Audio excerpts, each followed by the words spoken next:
اسپانسر پوینت هالیدی.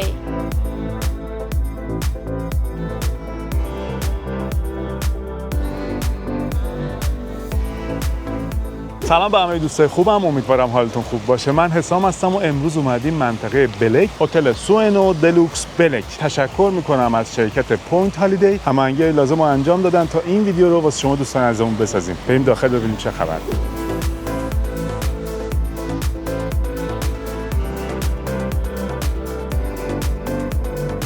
وارد هتل که میشیم یک لابی خیلی بزرگ میبینیم. به محض ورود لابی میگه که من یه هتل دلوکس هستم، یه هتل خوبی هستم. اینجا 2 میز هست اینور و اونور. یکی از این میزا انواع شیرینی، شکلات و لکوم هستش که حالت ولکام داره، مسافرا که اومدن میتونن استفاده کنن. یه میزی هم اونور هستش که 2 نوع نوشیدنی و شامپاین هست. اینا میزای ولکام این هتله که مسافرا به محض ورود میتونن از اینا استفاده کنن. همین اول ویدیو اینجا نقشه هتل هست. به محض ورود از بغل در بیاین اینجا رو میبینین. کل هتل رو به حالت شماتیک نشون داده. این هتلی که اومدیم هتل سوئنو دلوکس است. یه هتلی که ساحلی، زمین‌های گلف داره. این جدا یه دونه هم هتل سوئنو گلف داریم. اون اینه. حالا من از روی نقشه‌ام بهتون نشون میدم. این هتل با این هتل جداست. این هتل از این کوچیک‌تره. خدماتش فرق میکنه، امکاناتش فرق میکنه، ولی یه سری چیزای مشترک داره. مثلا مسافرای هر دو هتل میتونن از خدمات همدیگه استفاده کنن. چون اونجا ساحلی نیست، از ساحل میتونه استفاده کنه، از رستوران، بار، از همه چی میتونه استفاده کنه. حالا توضیحات کامل بهتون میدم. این هتل قسمت‌های مختلف داره، پارکابی بزرگی داره، کیدز کلاب بزرگی داره، ساختمون اصلی 6 طبقه است، یک لابی خیلی بزرگ داره که با هم می‌بینیم و امکانات دیگه‌ای که هستش. حالا قسمت به قسمت با هم میریم و می‌بینیم.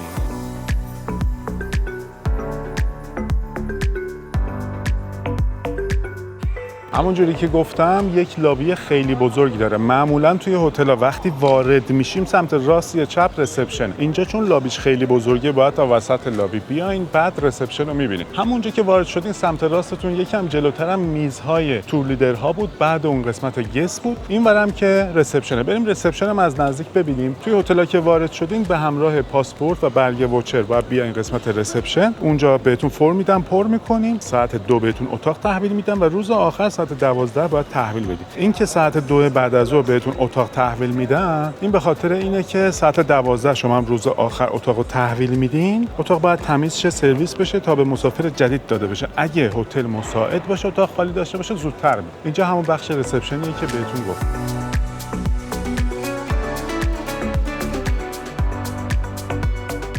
رسپشن 2 میز داره که اگه شلوغ باشه از اونجا هم استفاده میکنه. این قسمت هم قسمت گسته. ارتباط شما با هتل اگه کم و کسی داشتین، مشکلی داشتین، میتونین با این قسمت در میان بذارین. هر چی از دستشون بر بیاد واسهتون انجام میدن. بغلش یه دونه رنت کار هست واسه اجاره کردن ماشین و بغلش هم گفتم میزهای تور لیدرها هستن از شرکت‌های مختلف که میتونین تور لیدرتون رو اینجا ببینید. توی همه هتل‌ها که میریم از اینا هست واسه چمدون دیگه. اینا چمدون برها، دوستای بلبوی چمدونا میذارن توی میبرن. تو این هتل از اینا هم هست. اینم واسه حمل کردن وسایل گلفه. چون این هتل زمین گلف خیلی بزرگی داره. 1400 نزدیک به 1500 هکتار زمین گلف داره. یکی از بزرگترین زمین‌های گلف اینجاست. 2 زمین گلف داره که هر کدومش هم 16 تا سوراخ داره. میگم از نظر گلفی خیلی حرفه‌ایه. و حالا توی مسیر بهتون نشون میدم. همه جا پر از این وسایل‌های گلفه که واسه حمل اونا از اینا هم میشه استفاده کرد. اون هتلی هم که بغل هست اسمش سوئنو گلفه. بیشتر مسافرایی که واسه گلف میان اونجا میرن، ولی همونجوری که دم ورود گفتم فرقی نداره این 2 هتل. از نظر قیمتی اونجا قیمتش پایین‌تره، ولی اگه مسافرا اونجا رو در واقع رزرو کنن فقط اتاقشون اونجاست. همه امکانات اینجا رو میتونن استفاده کنن. یعنی منطقیه که آدم اونجا رو رزرو کنه. اینجوری بهتون میگم دوستان که نمیتونن هزینه اینجا رو پرداخت کنن چون از نظر قیمتی خب اینجا قیمتش بالاتره. این آپشن خوب براشون هستش که اونجا رو بگیرن، فقط اتاقشون اونجا باشه. خب لول اتاقش هم فرق میکنه، ولی از امکانات اینجا میتونن کامل استفاده کنن. اگه پیاده بیاین حدود 7 دقیقه پیاده روی داره. خودشون ولی از این باگی‌ها دارن که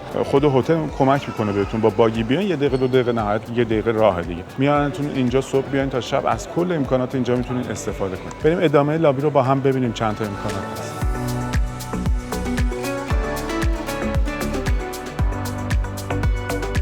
اینا همون وسایل گلفیه که واسه مسافر است، واسه خودشونه، با خودشون آوردن واسه استفاده. یکم پیش اینجا خیلی شلوغ‌تر بود، حتی یه گروه رفتن به سمت زمینای بازی با خودشون بردن.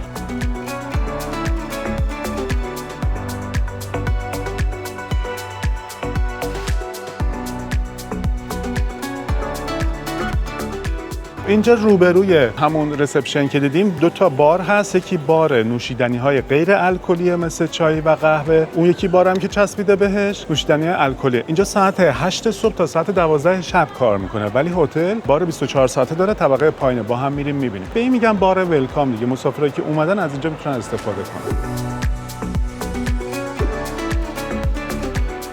اینجا یه دونه پاتیسری هست، ساعت 12 تا ساعت 22 کار میکنه. هم کیک و شیرینی و اینجا چیزا داره، هم یه تعداد هم اینجا ساندویچ سرد هست. از اینا هم میتونین استفاده کنین. کیک داره، شیرینی داره، شکلات هم اینجا هستش. اینا هم جزو خدمات هتله که میتونین استفاده کنین به صورت رایگان. توی این ساعتی که بهتون گفتم ساعت 12 تا ساعت 10 شب اینجا بستنی هم داره. بغل همینم بستنی بود. از این بستنی های توپی هستش که میتونین استفاده کنین.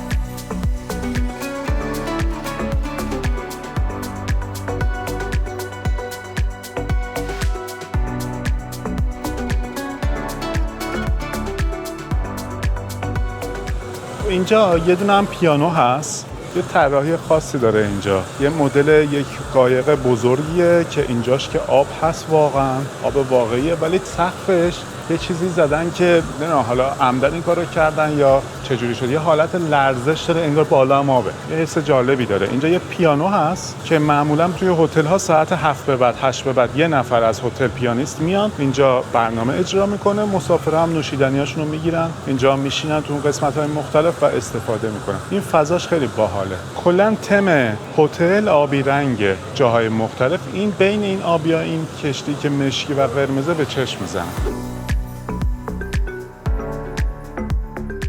خب و یه تراسی اینجا هست که با هم داریم میبینیم. اینجا وسط تراس هم یه دونه بار داره و این بار هم مثل همون باری که توی لابی دیدیم ساعت 8 صبح تا ساعت 12 شب مثل اونه. نوشیدنی الکلی و غیر الکلی میده، میبینید از اینجا هم استفاده کنید. این هتل یه هتل خیلی قدیمی نیستش. سال 2015 ساخته شده، ولی خب مسلماً بازسازی هایی داشته. صاحبان اصلی این هتل قبل از هتل دار بودن کارخونه و تولیدی کابل داشتن. بعدش توی سیده یک هتلی به اسم سوئنو سیده رو تأسیس کردن. سال 2006 اون هتل شروع به کار کرده. بعدش اومدن قسمت آنتالیا بلک. اول هتل سوئنو گلف بلک رو تأسیس کردن. بعد سال 2015 این هتلی که الان ما داخلش هستیم رو تأسیس کردن. یک هتل خیلی بزرگیه، زمینه‌های گلف خیلی بزرگی داره. همونجوری که اولش گفتم مسافرها واسه گلف زیاد اینجا میاد. یه حس، چون تم آبی هم داره، تم دریایی داره، یه حس کشتی هم داره، مثل نوک کشتی داره. هم این باری که اینجا بود، همین تراسش، هم توی لابی اون قایقی که با هم دیدیم، یه تم دریایی و کشتی داره. خود هتل ساختمون اصلی اینجاست. تعدادی اتاق این سمت، تعدادی اتاق این سمت. اتاقا 86% اون چیزی که تو سایت زده رو به دریا هستن. یعنی تمام اتاقای سمت راست و سمت چپ اینا رو به دریا هستن. اتاقای جلو رو به دریا هستن. یک تعداد اتاقا توی همین لابی اصلی اون برو میبینن. اونم رو به زمین‌های گلف هستن، یعنی زمین‌های گلف رو می‌بینن. 12 مدل اتاق داره. اتاق‌هایی داره که خودشون استخر دارن، اتاق‌هایی داره که این قسمت استخر کوچیک دارن، اتاق‌هایی دارن که استخرهای بزرگ دارن. حالا تو بخش اتاق‌ها بهتون چند مدل از اتاق‌ها رو سعی می‌کنیم نشون بدیم.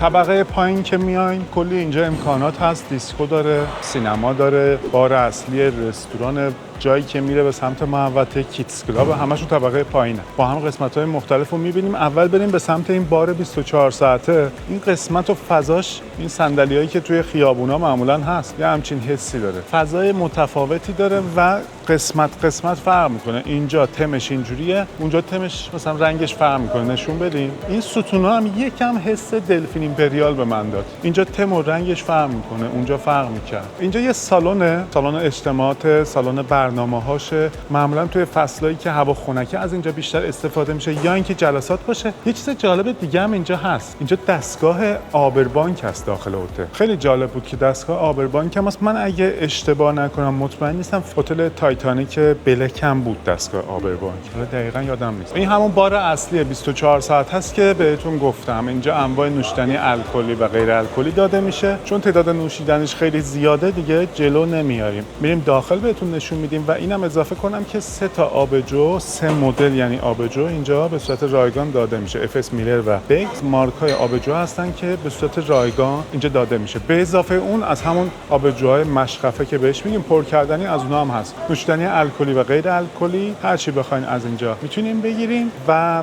تعداد نوشیدنی هایی که جزو کانسپت داده میشه خیلی خیلی زیاده. حالا بریم از نزدیک با هم ببینیم.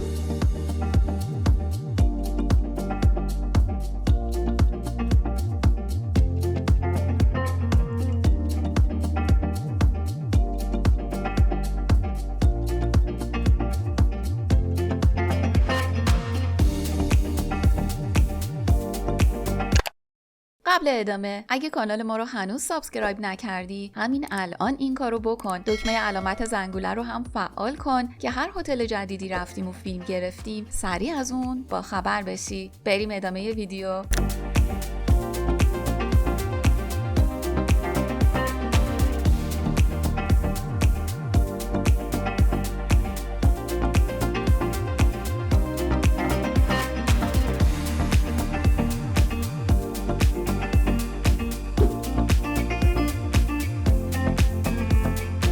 در ادامهش بغل همین بارم اینجا سینما و دیسکو زده. بریم ببینیم اینجا چه چیزایی هست. اینجا افیس پزشک هم هست. این ساعت ها کار میکنه 9 تا ساعت 1 و نیم تا ساعت 23. شماره موبایل هم گذاشته که اگه اینجا نبودن کار اورژانسی داشتین میتونین تماس بگیرید. پزشک توی همه هتل‌ها به صورت اکستراست، اینو در جریان باشین. و شخصی هم که اینجا هست حتی پزشک هم نیست، یک پرستاره. در صورت نیاز تماس میگیرن، از بیمارستان پزشک میاد. کارهای کوچیک مثلا اورژانسی، یه جاتون زخم شده، چسب زخمی چیزی، اینا رایگانه. ولی دور از اونتون خدمات بزرگ بخواید به صورت اکستراست. و برای استفاده از خدمات پزشکی باید از بیمه‌تون استفاده کنین که از طرف آژانس دوستانی که پکیج تور میگیرن روش بیمه هست، یا اگه از جای دیگه میگیرین حتما خودتون بیمه بگیرین. توی اون برگه بیمه زیرش یک شماره‌ای هست مال یک کشور دیگه است، ولی اونی که جواب بده یک ایرانیه بهتون میگه قبل از هر گونه اقدام، اینو تاکید میکنم، قبل هر کاری با اون شماره تماس بگیرین. پاسپورت میخواد ازتون، اینکه هتلتون کجاست چیه همشو ازتون میخواد و بهتون میگه کدوم بیمارستان قرارداد داریم یا پزشک میفرستن، همه مراحل رو بهتون میگه. توی این هتل کنسرت‌های بزرگی هم برگزار میشه که واسه مسافرایی که تو اون تاریخ هستن به صورت رایگانه،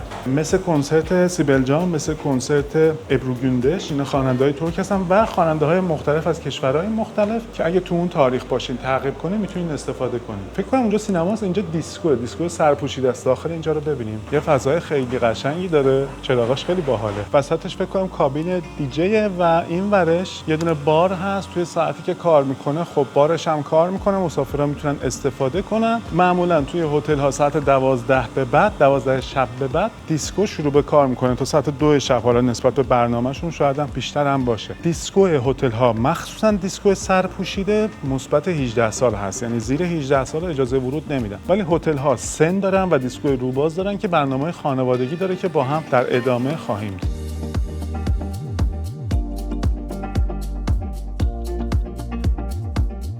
خب اینجا سینماست ولی چون هیچ چراغی نیست که نمیتونیم بهتون نشون بدیم. این صندلیاست، سینمای بزرگی هم داره. توی ساعت‌های خاصی احتمالاً برنامه میذارن، فیلم میذارن.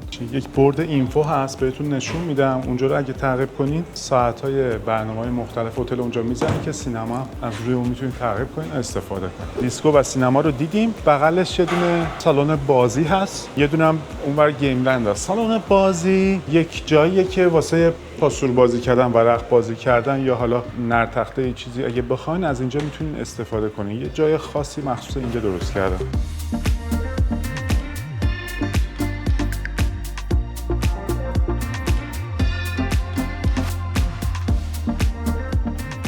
خب این بغلش یه دونه گیم لند است. من گفتم شبیه گیم سنتره، حرفمو پس میگیرم. یه شهر بازی سرپوشیده است، خیلی باحاله. بریم داخلش رو ببینیم. ساعت 16 تا ساعت 12 کار میکنه. اینکه به صورت اکستراس یا رایگانه رو باید بپرسید. یه جورایی شهر بازی سرپوشیده است، کلی دستگاه بازی داره. اینجا نزدیک به 100 تا بازی مختلف هست. گفتم یه جور شهر بازیه و همش اکستراست. این قسمت همه دستگاه‌ها، همه بازی‌ها پولیه، باید هزینه‌شو پرداخت کنید. ژتونیه در واقع بهتون میدن، توی کارت ژتون شارژ میشه، اینجا میزنین و استفاده می‌کنید.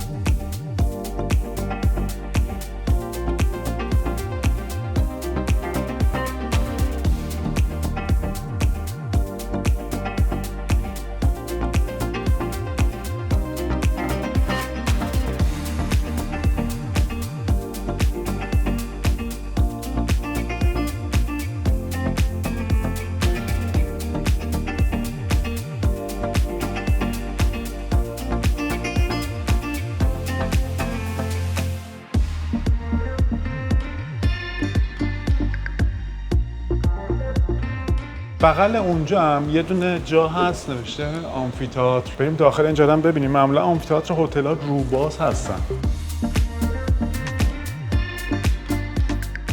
یه سالن خیلی بزرگ داره اینجا، سالن آمفی‌تئاتر، و اینکه احتمالاً هتل بیرون هم جای روباز آمفی‌تئاتری داره، ولی سرپوشیده هم داره که اینجاست.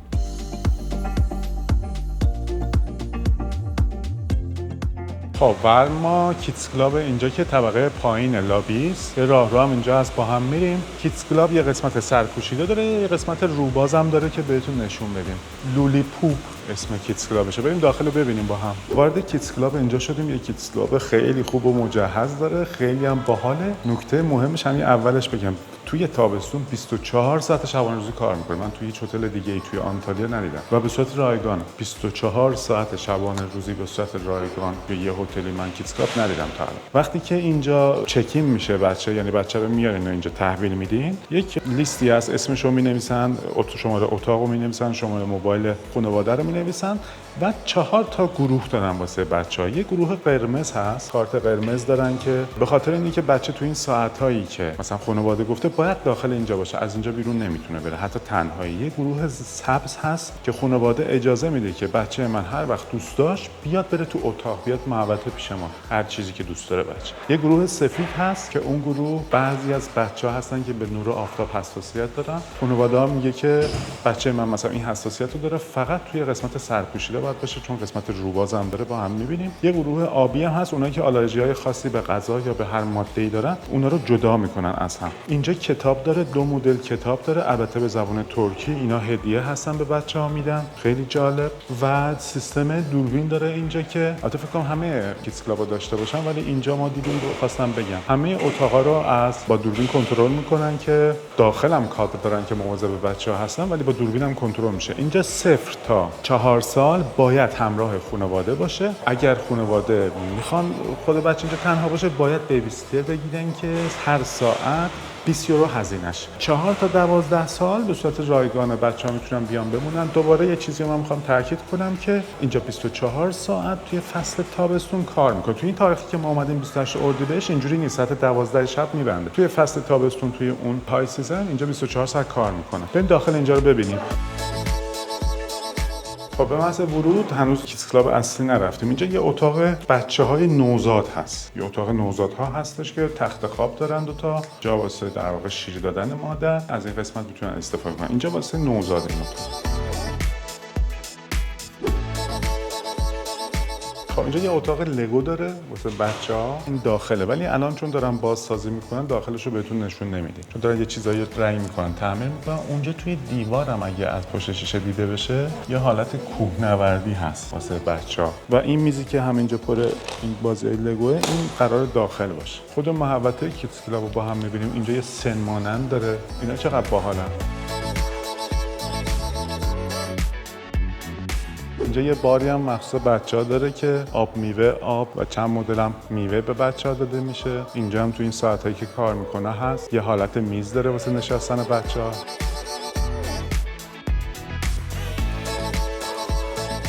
توی تابستون هفته 1 روز تولد دارن. اون روز واسه اون هفته بچه‌هایی که توی اون هفته تولدشون هست، توی 1 روز، مثلا میگم برای مثلا روز جمعه واسه بچه‌هایی که توی شنبه، یک شنبه، دوشنبه اون هفته کلا تولدشون بوده، اینجا یک تولد کلی میگیرن واسه همه بچه‌ها. اینم چیز جذابه. اینجا یه اتاقیه که سن 1 تا 3 سال مخصوص نوزادهاست.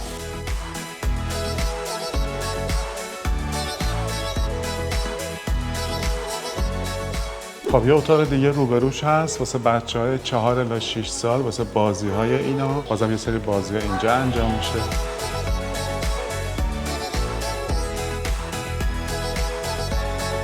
کیدز کلاب اینجا چند بار تکرار کردم ولی بازم میگم، من اولین باره توی یکی از هتل‌ها می‌بینم که 24 ساعت شبانه روزی کیدز کلاب باشه بدون اینکه بسته شه. به صورت رایگان 3 طبقه است. قسمت‌های مختلفش رو می‌بینیم. اینجا چند تا تابلو گذاشتن که باحال، اینا رو بچه‌ها نقاشی کشیدن و میگه که تعداد تابلو خیلی زیاده، ما فقط اینا رو گذاشتیم اینجا. یه قسمتی داره که اونجا آموزش نقاشی دارن، تو اون قسمت اینا رو بچه‌ها می‌کشن. بازم قسمت‌های مختلف واسه بازی بچه‌ها. اینجا یک سالن رقص باله هست. اون برش آینه است کلا.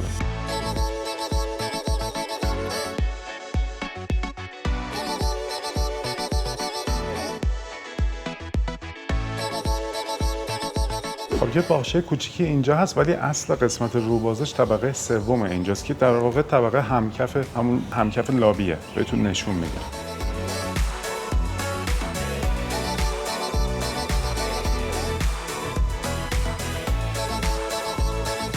الان توی این فصل که خیلی هم شلوغ نیست، حالا تو وسط روزیم دیگه، تو کل کیدز کلاب 2 تا 3 تا بچه هست، 8 نفر اینجا کار میکنن. توی تابستون که میگه خیلی شلوغ میشه تا 25 نفر اینجا مربی داره، از همین خانم و حالا بعضی آقا مربی هستن که از بچه‌ها مراقبت میکنن. اومدیم طبقه دومش، بازم یه سری جاها واسه بازی بچه‌هاست و یه اتاق خواب هست. اینجا قسمتیه که بچه‌ها طی روز خسته شدن میتونن بخوابن و اینکه حالا شما توی محوطه هستین، دارین با خانواده هستین، بچه‌تون خوابش برد، دیگه نیاز نیست ببرین تا اتاق، میتونین بیارین اینجا بخوابه، هر ساعتی بیدار شد بهتون اطلاع میدن که میان دنبالش میبرین. اینم میشه کرد. اینجا اتاق خوابه. یه دونه سینما داره اینجا که نسبتاً هم سینمای بزرگیه. مثل بچه‌ها کارتون پخش میکنن، انیمیشن پخش میکنن و بچه‌ها میشینن استفاده میکنن.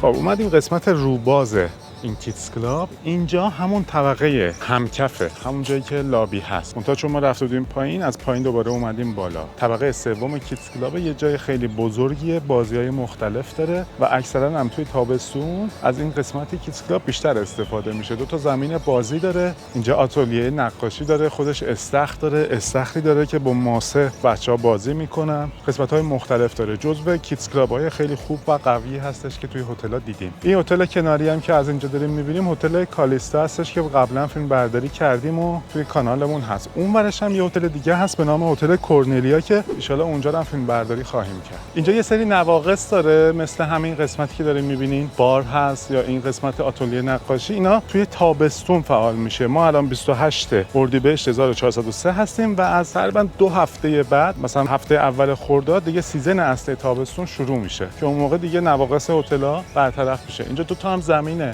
تنیس، بسکتبال و یه دونه هم توپال هست. والیبال هم میشه در واقع از اینم استفاده کرد. واسه بچه‌هاست. این قسمت هم یه قسمت آبیه، یعنی حالا قسمت پارک آبی اینا جداست ولی یه قسمت آبیه. این چیزایی که اینجا هست با آب کار میکنن، فشفشه‌های آبیه، چیزای آبیه این قسمت و توی تابستون کار میکنه.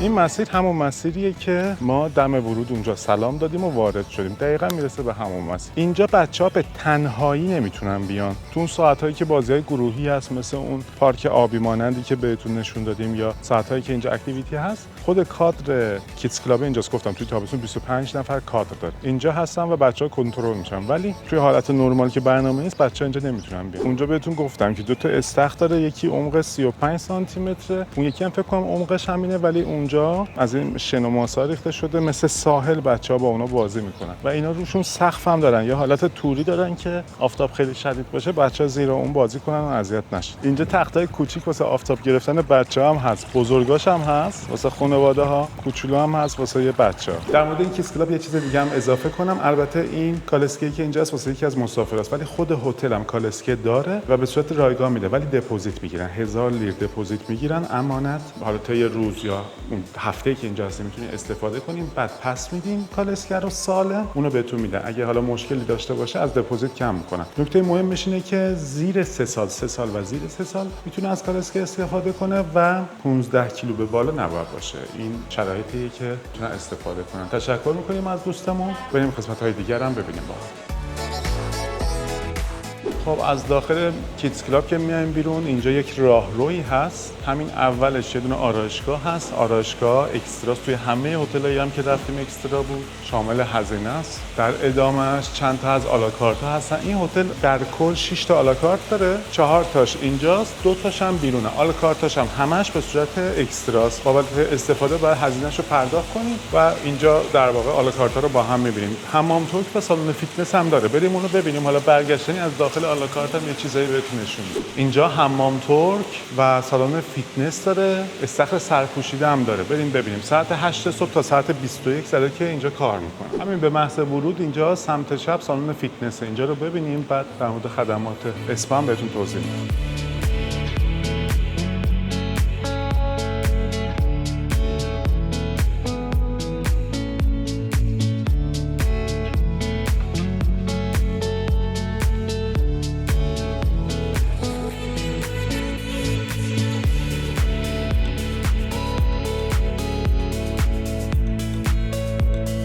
اینجا یه دونه ویتامین بار داره که چند نوع میوه حالا نسبت به فصلش فرق میکنه به صورت طبیعی اینجا آبشو میگیرن و بهتون میدن، میتونین استفاده کنین تو ساعتایی که اینجا کار میکنه. اینجا هم هستش و چای و قهوه هم البته من دارم میبینم.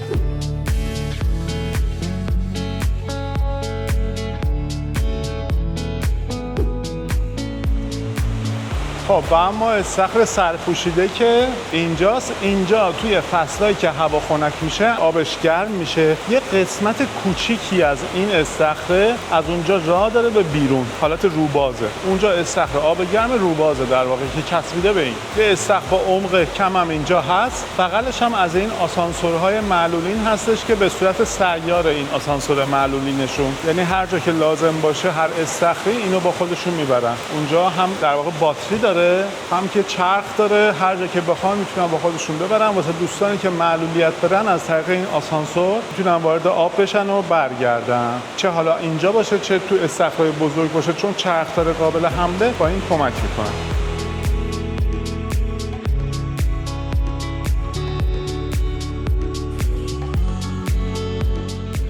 و اما خود حمام ترک که اینجاست، میریم داخلش رو با هم میبینیم. اینجا سونای خشک و سونای بخار هست. توی حمام ترک ها قسمت های اکسترا هست، باید پول بدیم بابتش، مثل ماساژ و کیسه کشی و یه همچین خدماتی. قسمت هایی هم هستش که رایگان شما میتونید استفاده کنید، مثل خود حمام ترک، مثل این سوناهایی که اینجا هست. مثلا سونای بخار، سونای خشک، اینجا هم حالا چند تا دوش هست که اینا به صورت رایگانه میتونید استفاده کنید. سونای خشکش هم یک ویدیو خیلی قشنگی از محبتش داره.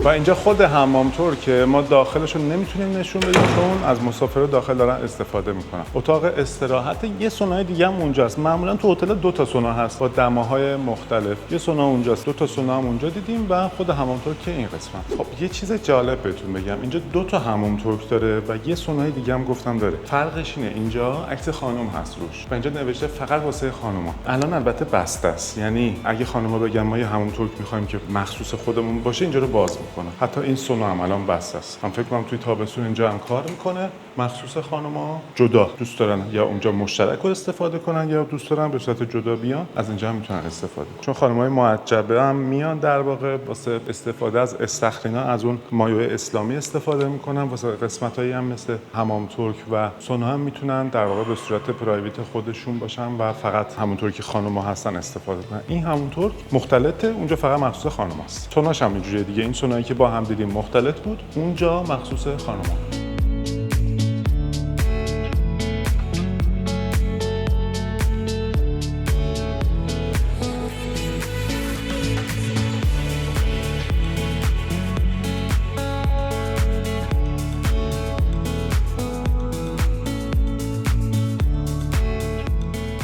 دوباره برگشتیم همون طبقه پایین، خواهیم بریم به سمت محوطه. اینجا یه چیزی هستش به نام نایت کلاب. ما دیسکو سرپوشیده دیدیم، اینجا نایت کلاب هم هست. ببینیم این چیه داخلی. خب اینجا هم یه حالت بازم دیسکویی که یه سن داره. ما شخصا فرق نایت کلاب و دیسکو رو نمیدونم، ولی اینجا هم هست دیگه. توی ساعت‌های خاصی در واقع اینجا هم برنامه داره. برنامه‌ها چون توی فصل‌های مختلف ساعتاش فرق می‌کنه، حالا ما طی ویدیو ساعت‌های خاصی نمیگیم. توی اون بردو اگه تعقیب کنین دقیقاً زده که کدوم برنامه چه ساعتی کجا هستش. روبرو یه دونه دیسکو بود، اینجا هم نایت کلاب. ولی جدا من خودم فرقش رو نمیدونم. اگه کسی میدونه بنویسه تو قسمت کامنت ها برامون که فرق دیسکو و نایت کلاب چیه.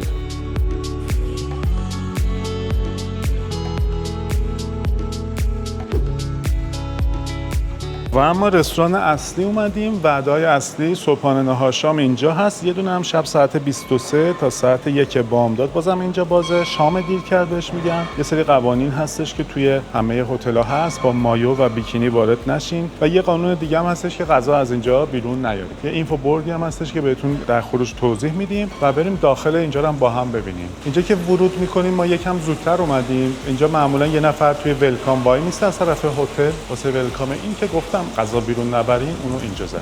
و اینکه اینجا یه دونه هم پیانو هست. معمولا وعده شام معمولا اینجوری میشه که یه نفر از طرف هتل میاد اینجا، همین ورود ولکام شما میبینین که یه نفر اینجا پیانو داره میزنه. رستوران بزرگی داره. بریم با هم قسمت‌های مختلفش رو ببینیم.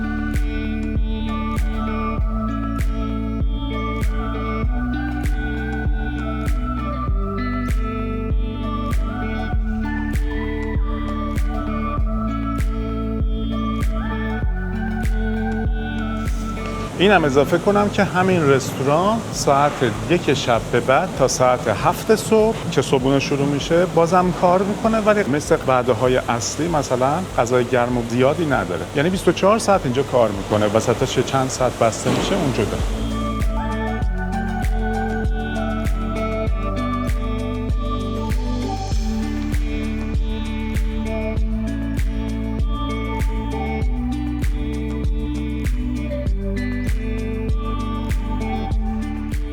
همین اندازه که اومدیم تقریبا همین اندازه هم ادامه داره. رستوران خیلی بزرگه ولی تقریبا نصف اونورش کار نمیکنه، اون به تعداد مسافری که توی هتل هستن. اگه مسافر زیاد باشه کامل رستوران باز میشه. یه جورایی شبیه رستوران رکسوس پریمیوم بلک بود که هر چقدر میرفتیم تموم نمیشد. من تا آخرش رفتم، خیلی بزرگه رستورانش، ولی نسبت به تعداد مسافر قسمت‌های مختلفش کار میکنه. اونجا هم یک بوفه وگان بود که با هم دیدیم. مخصوص وگان ها غذاهای خاصی گذاشته میشه. اینم خودش آپشن خیلی خوبیه.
از رستوران اومدیم بیرون. اینجا یک اینفو بوردی هستش که برنامه‌های روز رو میزنه. داخل پرانتز اینم بگم که کیفیت غذاش خیلی خوب. گفتم اینجا یه سری برنامه‌ها رو زده. برای مثال برنامه گروهی دوچرخه سواری ساعت 9:55 صبح، 16:30 بعد از ظهر، ساعت یوگا ساعت 10:30 صبح، ساعت والیبال ساعت 10:30 و ساعت 16، پلاتس ساعت 16:15، دارت ساعت 11:15 و 14، تیراندازی ساعت با تیرکمان ساعت 16، تیراندازی اسلحه‌های بادی هست ساعت 16:30 و برنامه‌های دیگه‌ای که هست. پینگ پونگ هست ساعت 12. تعداد برنامه هتل زیاده. ورزش داخل آب هست ساعت 11:30 و ساعت 15، یعنی 2 ساعت. سینمایی که با هم دیدیم اینجا ساعت‌های برنامه‌اشو زده. هر روز ساعت 3 سینما شروع به کار میکنه و شب‌ها هم ساعت 21 بازم سینما شروع به کار میکنه و تعداد فیلمش هم خیلی زیاده، یعنی فیلم تکراری نیست. برنامه شبانه‌شو اینجا زده. ساعت 22:30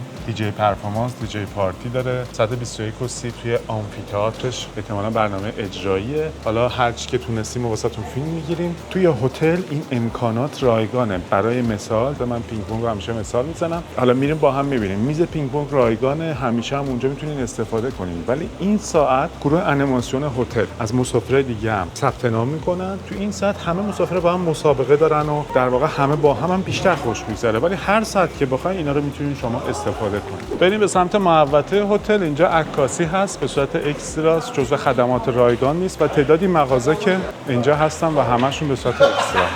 عینک فروشی، جواهر فروشی هست، مارکت هست، اینا همشون به صورت اکسترا. توی همه هتل هم گفتیم معمولا قیمت اجناسی که توی هتل فروخته میشه از بیرون بیشتره. حالا تا مجبور نشدین چیز اورژانس نیست، خریدتون از اونجا انجام ندید. میخواین که از این در بریم بیرون، اینجا یه دونه تورک قهوه‌سی و سیمیت اوی هست، سیمیت و نون و اینجور چیزا هست اینجا که میتونین از اینا بگیرین. جزو خدمات رایگان. روبروش هم تورک قهوه‌سی یعنی قهوه ترک، بازم به صورت رایگان سرو میشه.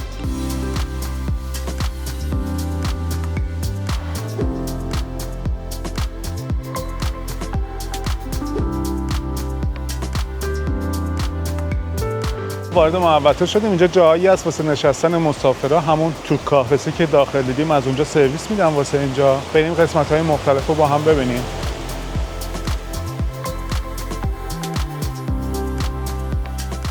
اینجا همون نقشه هتل که داخل دیدیم اینجا هم هستش.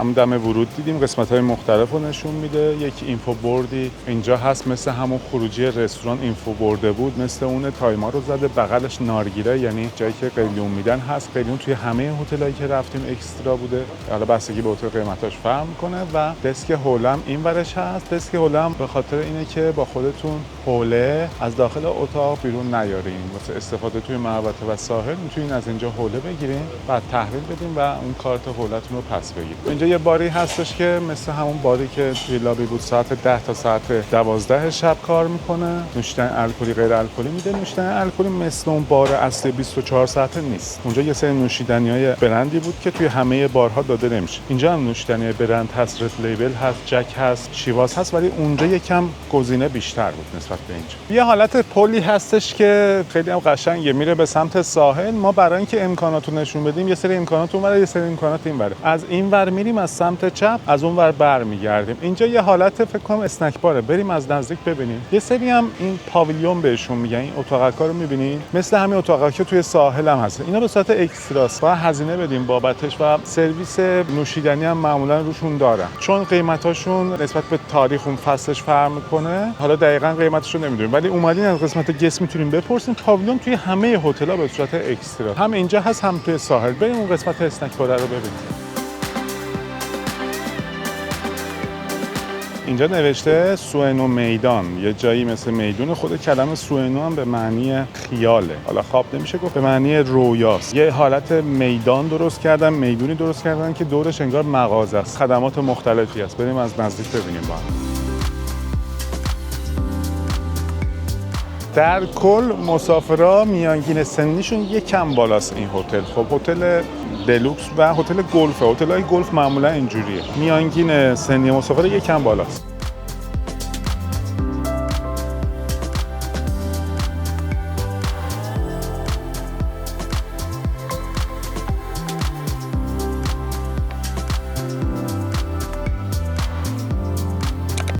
حالا که تا اینجای ویدیو رو دیدی، یه لحظه وقت بذار و اونو لایکش کن تا انگیزه ساختن ویدیوهای بیشتر رو هم به ما بدی. یادت نره کانال ما رو با دوستات هم شیر کنی که با این کارت خیلی خوشحالمون میکنی.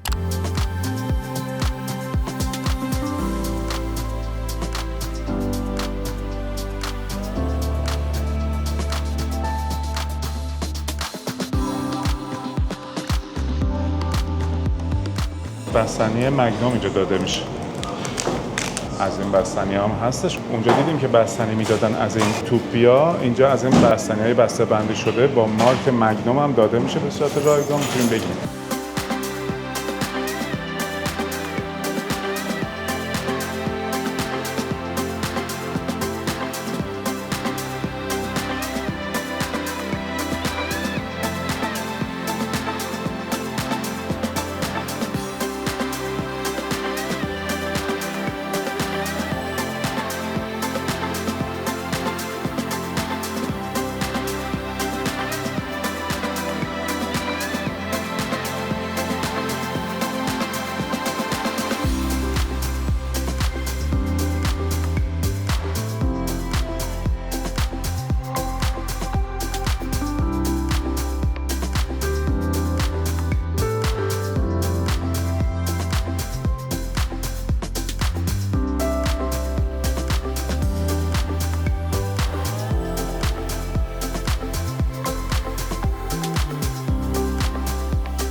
این قسمتی که با هم دیدیم، این میدون سوئنو ساعت 12 تا ساعت 5 کار میکنه و همه خدماتش رایگانه و یه اسنک باره دیگه. بغل همین یه دونه آمفی‌تئاتر خیلی بزرگ است، در واقع پشت اینه که برنامه‌های شبانه اینجا هم هست. یه آمفی‌تئاتر سرپوشیده بود داخل ساختمون با هم دیدیم. اینجا هم آمفی‌تئاتر روبازشه که گروه انیماسیون همین الان هم دارن اینجا تمرین میکنن واسه برنامه شبانه. معمولا هتل‌ها هر روز برنامه دارن ولی هفته 2-3 روز برنامه دنس بزرگ دارن که به صورت گروهی از طرف انیماسیون اینجا برگزار میشه.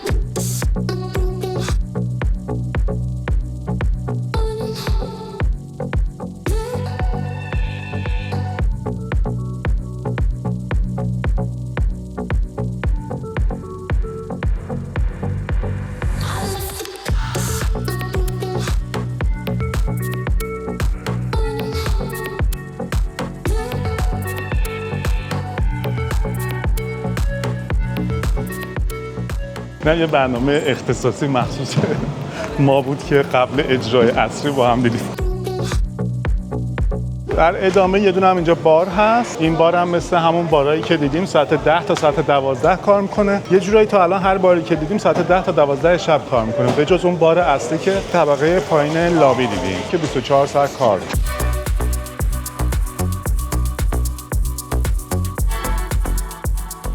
دو تا از آلاکارت هم طبقه بالای اینجاست. آلاکارت ماهی و آلاکارت باربیکیو طبقه بالای اینجاست که چند تا آلاکارت هم داخل ساختمون بود. رستوران های آلاکارت کلا توی این هتل به صورت اکستراست. برای استفاده باید هزینه‌شو پرداخت کنیم و یک روز قبل از قسمت گست رزرو کنید. در مورد اینکه آلاکارت چیه توی ویدیوهای قبلی توضیح دادیم. بریم ادامه امکانات رو با هم ببینیم.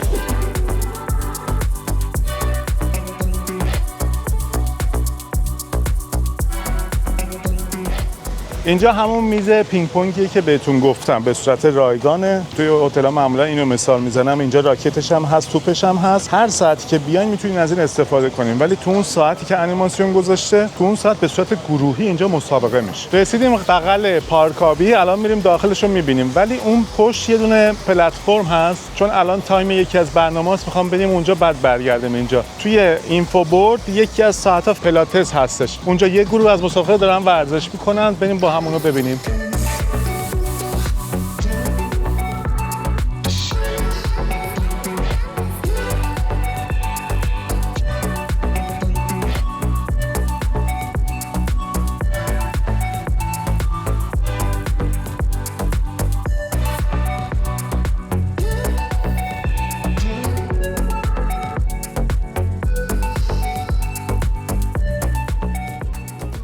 از این زاویه هم یکم دورتر داریم اون سنه رو می‌بینیم. اینجایی که الان وایسادیم از بالا ماه و ستاره است تصویرش از بالا، یعنی همون پرچم ترکیه که از ماه و ستاره هست. اینجا همون ماهشه، اینجا هم ستاره‌اش.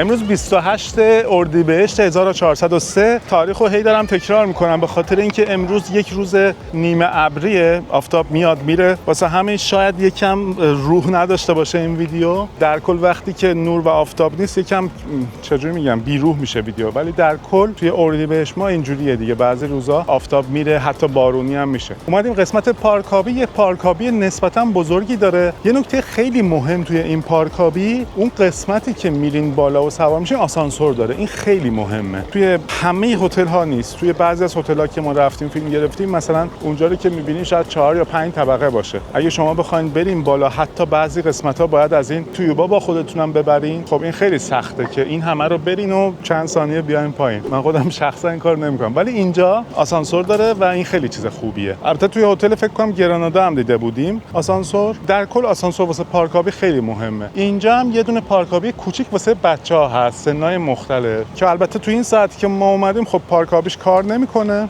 ولی تو ساعتایی که کار میکنه میتونیم بیاین و استفاده کنیم.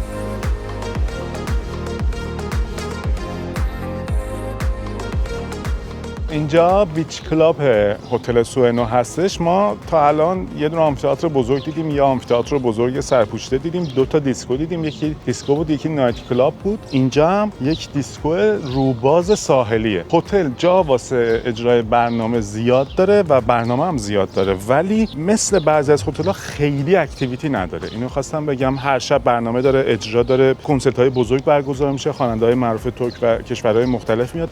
همون سنی که با هم دیدیم که گفتم بالاش ماه، این برش هم ستاره است، اون آمفی‌تئاتر بزرگه جاییه که کنسرت ابرو گوندش و سیبل جان برگزار میشه. 10 ساله، یعنی بیشتر از 10 ساله که هر سال تابستون میاد. یه عکسی از اون برنامه‌های سالش گرفتیم میذاریم توی کانالمون. کلاً هتل برنامه خیلی زیاد داره. اینجا هم دیسکو روبازه که توی تابستون استفاده میشه. هتل 12 ماه کار میکنه. وقتی که هوا مساعده روی قسمت‌های روباز کار میکنه، وقتی هوا خنک‌تر و سردتر توی ساختمون و قسمت‌های سرپوشیده. بغلش هم یک جایی داره که 2 تا از این والیبال‌های ساحلی هست و یه دونه هم حالت جای بازی بچه‌ها هست، همچین حالتی هست که اینا همشون جزو خدمات دیگه، مسافرا میتونن استفاده کنن.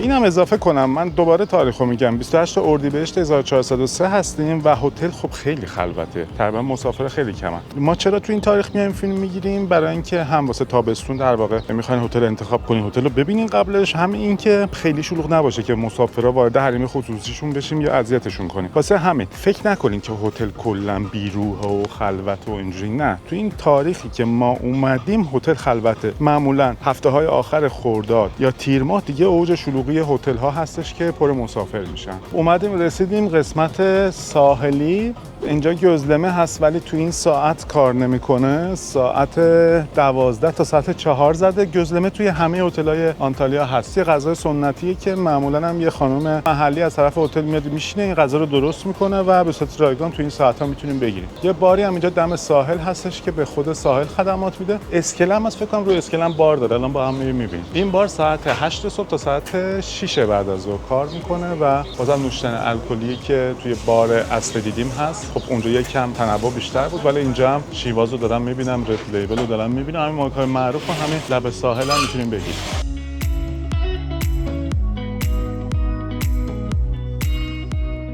اومدیم قسمت ساحلی. میگم هتل کامل وارد کانسپت تابستون نشده و مسافر زیاد نیست، به خاطر همین. اینجا می‌بینید تختای آفتاب گرفتن خیلی کمه. حتی این رو اگه ببینیم اینجا چند تا هست. اینجا کامل پر میشه با تختای آفتاب گرفتن و مسافرها استفاده میکنن. 2 تا هم از این چیزا هست، مسافرایی که معلولیت دارن میتونن با اونا برن داخل آب و برگردن. اینجا پاویلیون هم هست که اون قسمت هستن پاویلیون ها به صورت اکستراست. ولی خب این تختای آفتاب گرفتن اینا جزو خدمات هتل رایگانه میتونین استفاده کنین. منظور از پاویلیون هم همین اتاقکایی هستن که اونجا هستن، توی هتلات نشون دادیم از نزدیک. اینا اتاقکایی هستن که شما بابت 1 روز استفاده از اونها هزینه پرداخت میکنین.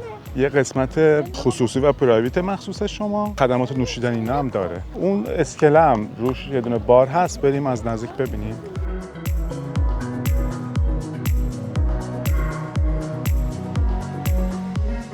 این بارم ساعت 9 صبح تا ساعت 7 بعد از ظهر کار میکنه و جزو خدمات هتل به صورت رایگان میتونیم بیاین استفاده کنیم.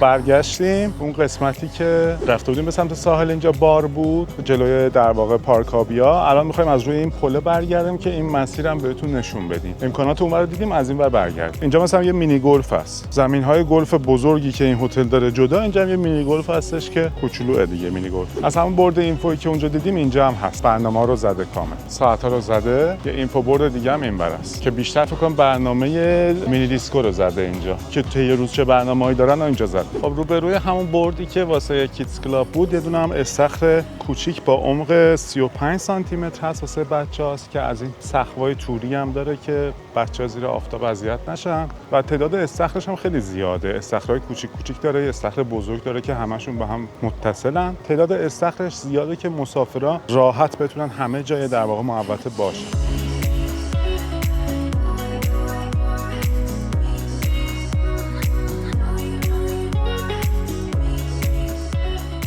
اون پاویلیون هایی که بهتون گفتم اتاقک‌ها اینجا مثلا 3 تا هست که اینا به صورت اکستراست، گفتم رایگان نیست، اینا واسه خودشون یه جای جدا دارن، حتی ورودیشون هم جداست. یعنی اینجا حتی اینو میبندن دیگه، مسافرای اینجا میان که از اینا کرایه کرده باشن. 3 تا هست. اسم اینجا آداس یعنی جزیره، یه جزیره جدا درست کردم واسه این 3 تا. توی قسمت‌های مختلف هتل از این جزیره هستش که توش پاویلیون ها هست. همونجوری که گفتیم تعداد استخرش زیاده، استخرها هم یه جوری به هم وصلن همشون. هتل سوئنو دلوکس استخر روباز آب گرم نداره، استخر سرپوشیده آب گرم داره. یه تیکه از اون استخر سرپوشیده که اومده بیرون اونجا روباز آب گرمه، ولی واسه هم پارک آبیش هم استخر روباز آب گرم نداره. اینا در جریانش باشین. بریم ادامه رو با هم بریم.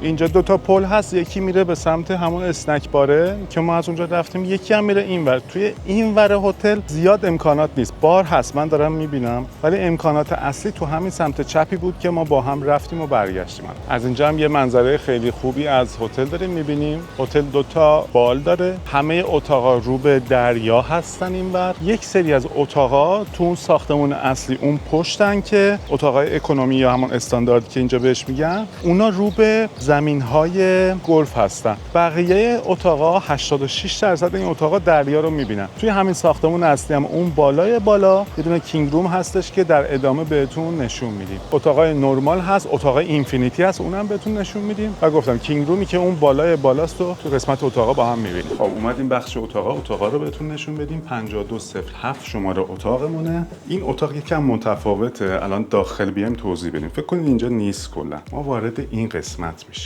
اینجا یک اتاق اکو هستش. توی اون پکیج توری که شما از ایران میگیرین این اتاقو به اسم استاندارد داده میشه. توی اون پکیج این اتاق هست. وارد اتاق که میشیم یه اتاق 35 متره میبینیم که یک تخت دبل داره، یه دونه کاناپه داره. این اتاق واسه اقامت 2 به اضافه 1، یعنی 3 نفر اینجا اقامت نداره توی این اتاق. توی اون اتاق استاندارد که بهتون نشون میدیم 3 تا بزرگسال میتونن اقامت داشته باشن، چون از نظر متراژی 5 متر از این بزرگتره. داخل اتاق‌ها مینی بار هست. با هم داخل مینی بار هم ببینیم. توی مینی بار اتاق‌های این هتل 2 تا آبجو گذاشته میشه، نوشابه هست، فانتا هست، آب میوه هست، چند مدل حتی آب میوه هست و آب. اینو جزو خدمات میتونیم استفاده کنیم به صورت رایگانه. هر روز که میام واسه سرویس اتاقتون دوباره در واقع اینو پرش میکنن. توی ویدیو قبلی هم گفتیم زی سیگاری توی اتاق گذاشته میشه، ولی سیگار کشیدن ممنوعه. این واسه بیرونه. سیگار کشیدن توی اتاق‌های همه هتل‌ها ممنوعه. و این اتاق سی ویو هستش. هتل یه جوریه طراحیش بهتون توضیح دادم که 80% یعنی 86% اتاق‌ها سی ویو هستن، ولی بعضی از اتاق‌ها هم هستن که لند ویو هستن. اگر می‌خواین اتاقتون همچین ویویی داشته باشه، رو به دریا باشه، حتما باید ما با تفاوتش رو پرداخت کنیم و از جایی که رزرو می‌کنیم درخواست سی ویو بکنیم و به هتل هم درخواست سی ویو بیاد. هتل در کل 7 طبقه است و همه اتاق‌ها توی این ساختمون اصلیه. کلاً هم 426 تا اتاق داره در کل. با 3 تا ویلایی که اونور هست 12 تیپ اتاق است توی این هتل. این اتاقی که اومدیم اتاق اکو. سرویس بهداشتی هم با هم ببینیم. توی همه اتاقا از این کتریا و چای‌ها هست که اینم به صورت رایگانه. آبم اینجا گذاشته میشه، بازم درخواست بدیم بهتون میدن. این واسه آویزون کردن کت و لباس و اینجور چیزاست. توی همه اتاقا یه حالت اتاق لباس هم داره اینجا.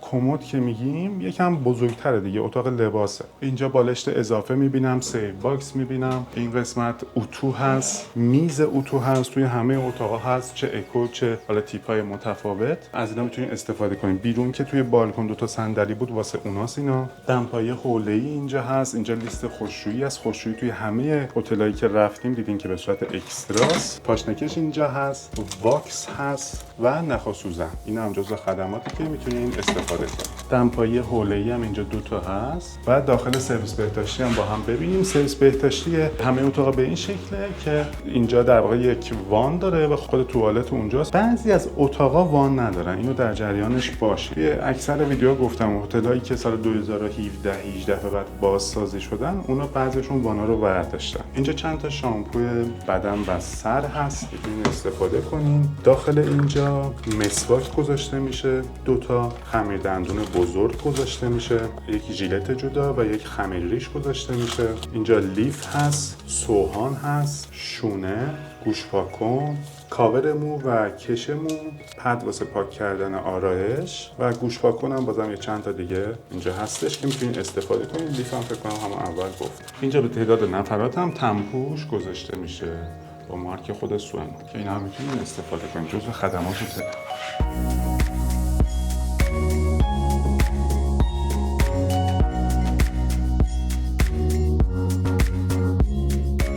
و اما گفتم که این اتاق یه نکته داره. این اتاق تنهایی یه اتاق اکوه، همون که گفتم توی پکیجا اسمش اونجا استاندارد گفته میشه. اما اگه شما یک اتاق فامیلی بگیرین فرقش اینه، این اتاق کاملا جدا بود، درش جدا بود، یه اتاق هم بغلش هست، یعنی به شما فامیلی این دوتا اتاق رو با هم میدن. از اینجا اگه بیایم داخل، اینم یک اتاق اکوه کاملا جداست، از هر جهت سرویس بهداشتی جدا داره، تختش جداست، نمیدونم مینی بار جدا داره، همه چیزش جداست. یه کوچولو طراحیش فرق میکنه، ولی از نظر متراژ اینم 35 متره، اینم برای خودش 2 به اضافه 1، یعنی 2 تا بزرگسال با یک کودک میگیره. اما اگر شما این دوتا رو با هم بگیرین، یعنی به صورت فامیلی باشه، تا 5 تا بزرگسال میتونن از اینجا استفاده کنن که یکیش باید از این کاناپه استفاده کنه. برای مثال توی سرویس بهداشتی این اتاق، اگه این اتاق جدا گرفته بشه اینجا وان نداره، ولی اتاق قبلیه داشت. گفتم یه سری تفاوت‌های ریزی دارن ولی در کل عین هم هستن.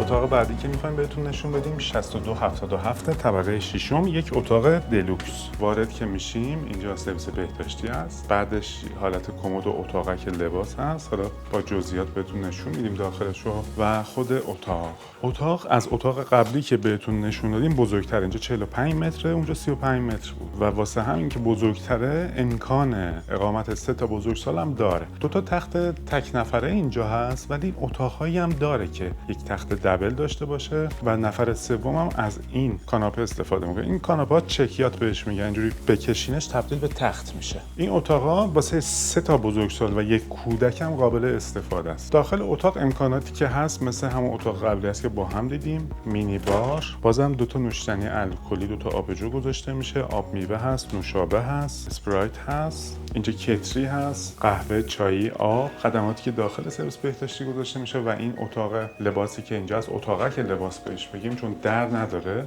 ولی خب خدماتی که داره همش مثل اتاق قبلیه. اینجا اتو دارم میبینم، میز اتو هست، سیو باکس هست، بالشت و لحاف اضافه هست، دمپایی حوله‌ای و چیزایی که اینجا بود دقیقاً مثل اتاق قبلی.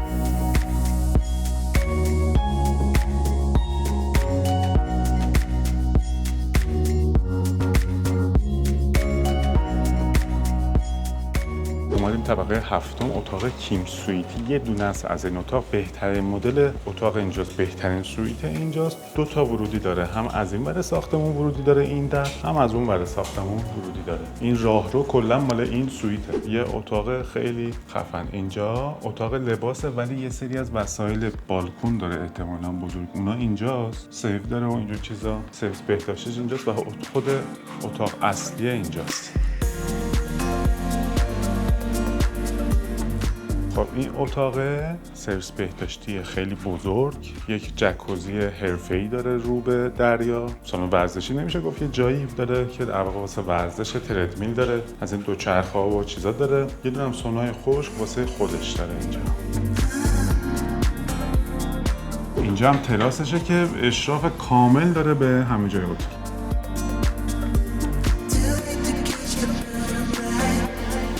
اینجا حمام ترک هم داره واسه خودش و سونای بخار هم داره. سونای خشک رو دیدیم، اینجا حمام ترکشه.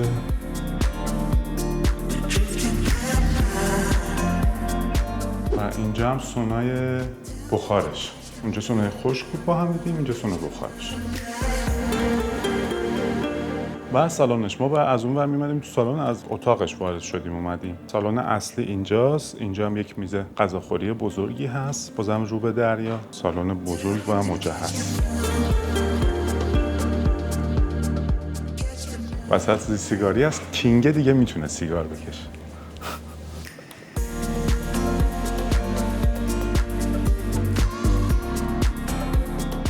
اینجا یه آشپزخونه داره، آشپزخونه‌ای که تقریبا کامله دیگه. اینجا ماشین ظرفشویی از دستگاه قهوه هست، انواع قهوه‌ش هم اینجاست با مارک شیلر. اجاق داره اینجا، مایکروفر داره، یه یخچال تقریبا پر داره، همه چی هست توش. یه آشپزخونه تقریبا کامل.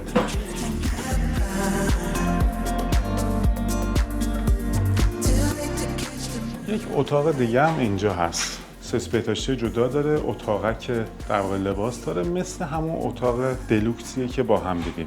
هتل ها اتاقای خاصشون از مارک بولگاری برای شامپو و این تجهیزاتشون استفاده میکنن که واسه اتاقای خاصشونه، فقط اتاقای نرمال نمیذارن.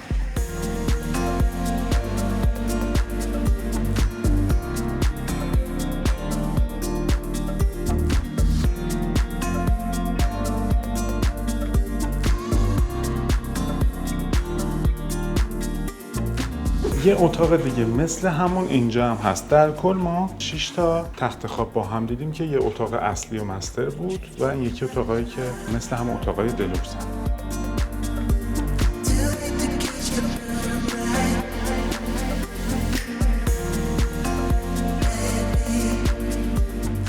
این اتاقی که با هم اومدیم کینگ سویته 385 متره، واسه 7 تا بزرگسال و یک بچه هم گنجایش داره که حالا معمولا دیگه کینگا 2-3 نفره میان. بعد 3 تا دوش داره، یه جکوزی داره، یه حمام ترکی داره، 2 تا سونا داره که با هم دیدیم. یک کینگ روم خیلی بزرگ و مجهز.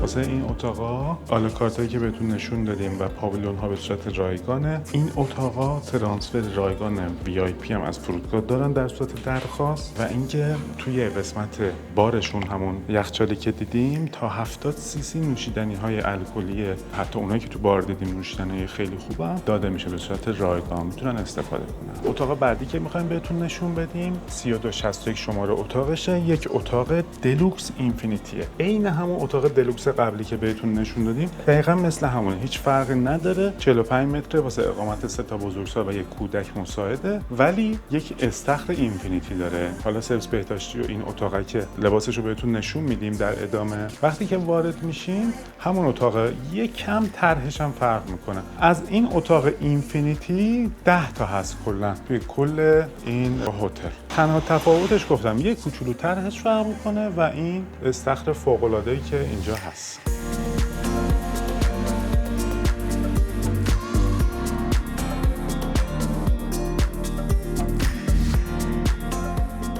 یه چیزی هم در مورد حالا مینی بارشیناش عین اونه، ولی اینجا دستگاه با مارک شیلر، دستگاه قهوه کپسولی هست، کپسولاش هم اینجاست. این دستگاه تازه خریداری شده از طرف هتل و فقط توی اتاقای اینفینیتی و کینگ روم هستش. حالت آزمایشی داره، قرار تو همه اتاقا بذارن، ولی فعلا توی این تاریخ که ما اومدیم فقط تو اتاق اینفینیتی و کینگ روم بود. بقیه امکانات اتاق مثل همونی که تو اتاق قبلی دیدیم، برای اینکه طولانی‌تر نشه ویدیو به جزئیات وارد نمیشیم.